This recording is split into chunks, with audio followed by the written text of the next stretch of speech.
જય હિન્દ, ભારત માતા કી જય.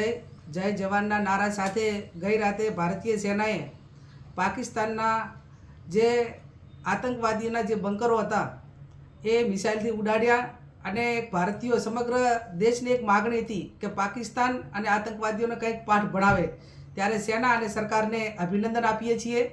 પૂરો દેશ, વિપક્ષ હોય, આમ ભારતીય હોય, સરકાર અને સેનાની સાથે છે. ત્યારે ભારતના કોઈપણ નાગરિકની સુરક્ષા એ કરવા માટેની જવાબદારી એ સેનાની હોય છે અને સેના એ રીતે જવાબદારી સંભાળી રહી છે. ત્યારે રાજ્ય સરકારના બજેટ હોય કે કેન્દ્ર સરકારના બજેટ હોય, એ ડિફેન્સ માટે કરોડો અબજોના બજેટ એ દેશની સંપત્તિ અને દેશના નાગરિકોની સુરક્ષા માટે કરીને ફાળવણી કરવામાં આવે છે.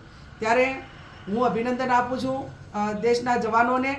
એમની મનોબળ વધારવા માટે તમામ ભારતીયો સેનાની સાથે છે. 10:30 વાગે ભારતીય સેનાના પ્રેસ કોન્ફરન્સ પણ છે અને 10:30 વાગે પ્રેસ કોન્ફરન્સમાં વિગતથી સેનાના વડા આપણને સૌને માહિતી પણ આપશે.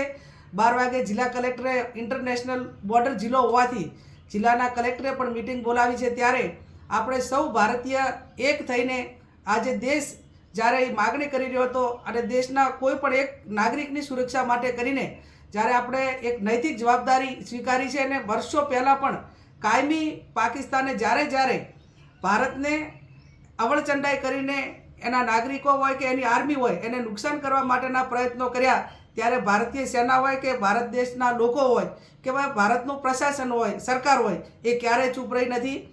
જે રીતે 1971નું યુદ્ધ હોય, 65નું હોય, અનેક સર્જિકલ સ્ટ્રાઇક હોય કે અનેક વખત ભારતીય સેનાએ પાકિસ્તાનને પાઠ ભણાવ્યો છે.